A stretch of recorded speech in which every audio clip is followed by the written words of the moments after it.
I'm Lois Martin. I am the Executive Vice President and Chief Financial Officer for Ceridian Corporation.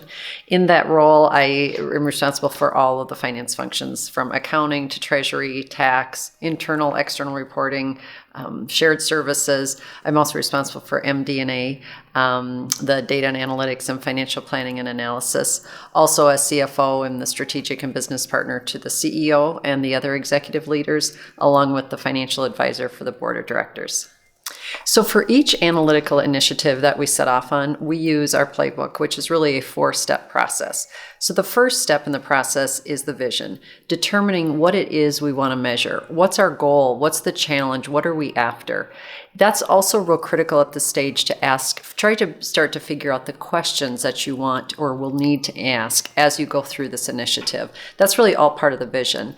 The second step is the data and the methodology. So at which point we determine what's the data we have to measure and the methodology that we'll use to measure that data and to go extract that data. During that step, we also are trying to identify, are there any special tools or technology we need? And are there any subject matter experts within the organization, within other functions, that we need to pull in because we need their expertise, their knowledge of the data? The third step in the process is really business relationships, and these are critical. So before we even begin our work, we sit down with the key stakeholder and we review with him or her the vision, what we're about and what we're going to do, along with the data we think will inform the work and give us the conclusions that we need, along with the methodology. This is real different than traditional finance, where you're reporting on actuals and it tends to be more black and white.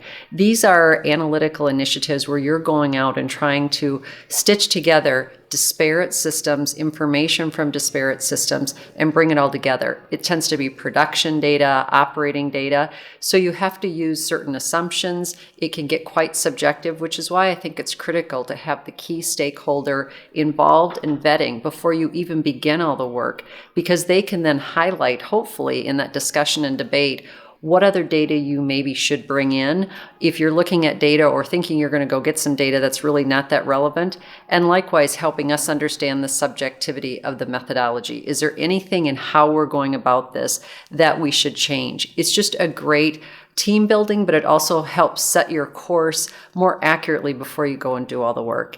And then the fourth step is reporting, and my advice there is early and often. With the analytical work that we're about, again, finance people tend to like to have something 100% accurate before they publish it. In the case of analytics, where you're not really just reporting on financial data, you're actually reporting on operating business data, metrics.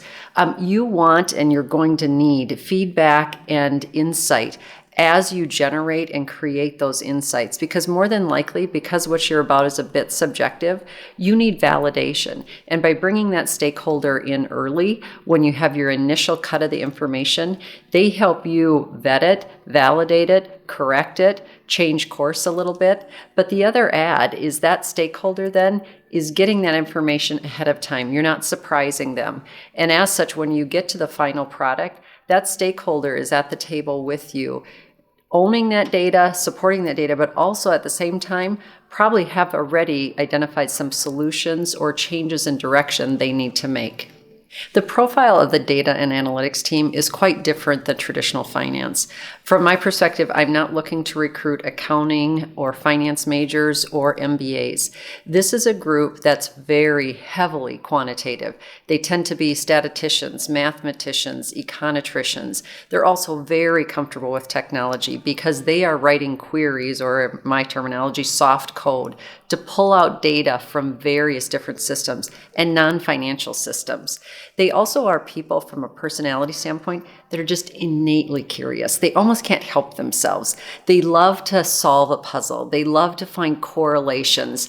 They love to, again, bring and synthesize a lot of information into an output or a conclusion.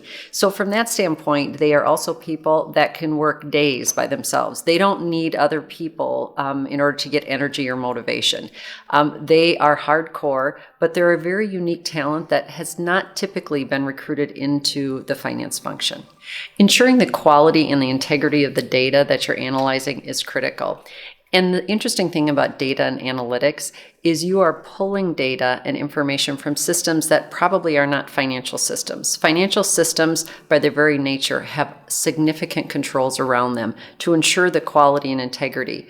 In data and analytics, and when you're trying to come up with insights and predictive analysis, you're usually pulling information out of production systems, again, operating systems.